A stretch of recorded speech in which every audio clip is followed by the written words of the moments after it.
नमस्कार, आप देखना शुरू कर चुके हैं अनोखी आवाज और मैं हूं आपके साथ अनुष्का।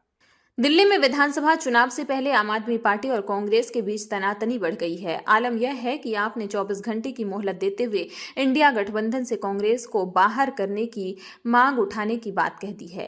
दिल्ली के मुख्यमंत्री आतिशी और राज्यसभा सांसद संजय सिंह ने गुरुवार को आपकी नाराजगी की वजहें गिनाई। करीब 13 मिनट के प्रेस कॉन्फ्रेंस में दोनों ने कांग्रेस पर कई तरह के आरोप जड़े तो इशारों में यह भी बता दिया कि कैसे उनकी एक उम्मीद को तोड़ा गया है और कैसे उसके लिए एक एहसान को नहीं चुकाया गया। दरअसल संजय सिंह ने हरियाणा विधानसभा चुनाव का जिक्र करते हुए कहा कि वहां आपने गठबंधन की काफी कोशिशें की, लेकिन कांग्रेस के इनकार के बाद भी वह चुनाव तो लड़ी पर देश की सबसे पुरानी पार्टी को निशाने पर नहीं रखा गया। अरविंद केजरीवाल के खिलाफ अपना अपमानजनक शब्दों के इस्तेमाल का आरोप लगाते हुए संजय सिंह ने याद दिलाया कि हरियाणा में उनकी पार्टी ने कांग्रेस के खिलाफ एक शब्द नहीं कहा। दरअसल उनके कहने का अर्थ है कि आपने वहां भाजपा के खिलाफ काम किया और कांग्रेस से उसकी फाइट फ्रेंडली थी।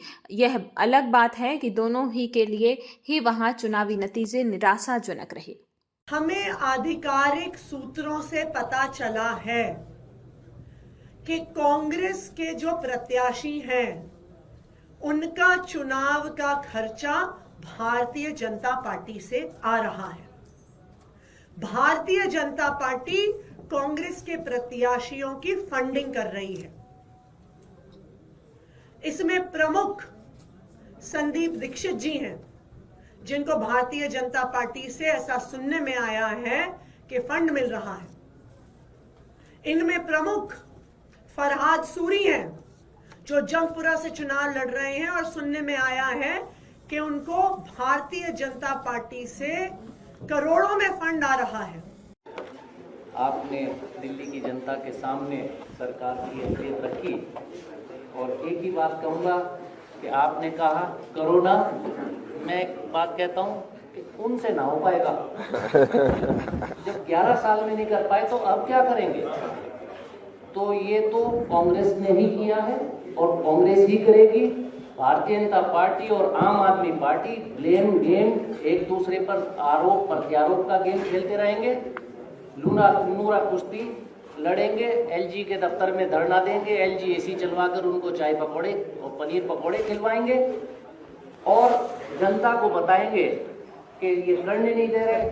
जब कांग्रेस की सरकार बनी थी तब भी भारतीय जनता पार्टी की सरकार थी और दिल्ली की दुर्दशा खराब, यहाँ हालत खराब थी, लेकिन आपकी सरकार ने, माकन साहब और शीला दीक्षित जी की सरकार ने उसी समय हालात सुधारे। तो इनसे ना हो पाएगा, ये तो कांग्रेस ही करेगी। और आखिर में भी बात इनके आम आदमी पार्टी के पास, केजरीवाल जी के पास, जैसा कई पत्रकार साथियों ने सवाल पूछा, एक ही हथियार बचता है, विक्टिम कार्ड खेलना, और वो विक्टिम कार्ड खेलना शुरू कर दिया। आप सब लोग यहाँ आए, आपका, माननीय अजय माकन जी का, हमारे सभी सहयोगियों का, दानिश जी का, डैनी भाई का, सभी पत्रकार बंधुओं को नमस्कार। दिल्ली के अंदर कांग्रेस पार्टी भारतीय जनता पार्टी के पक्ष में खड़ी हुई है और हर वो काम कर रही है जिससे बीजेपी को चुनाव में फायदा हो। दिल्ली के अंदर इनके एक नेता हैं अजय माकन जी। अजय माकन जी बीजेपी की स्क्रिप्ट पढ़ते हैं, बीजेपी के कहने पर बयान देते हैं, बीजेपी के कहने पे आम आदमी पार्टी के नेताओं को टारगेट करते हैं। और कल उन्होंने सारी हदें पार करके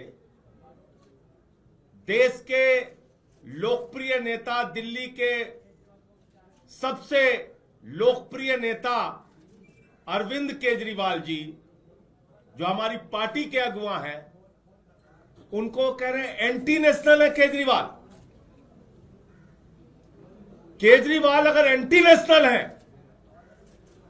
तो आप मुझे बताइए, वो केजरीवाल दिल्ली के लोगों के लिए शिक्षा, स्वास्थ्य, बिजली, पानी, रोजगार का इंतजाम कैसे कर रहे हैं? आज तक अजय माकन ने या कांग्रेस पार्टी ने दिल्ली में किसी बीजेपी के नेता को एंटी नेशनल नहीं बोला। हम राष्ट्र विरोधी हैं, अरविंद केजरीवाल राष्ट्रद्रोही हैं। ये किस प्रकार का बयान है? इस खबर में फिलहाल इतना ही। अन्य खबरों के लिए देखते रहिए अनोखी आवाज।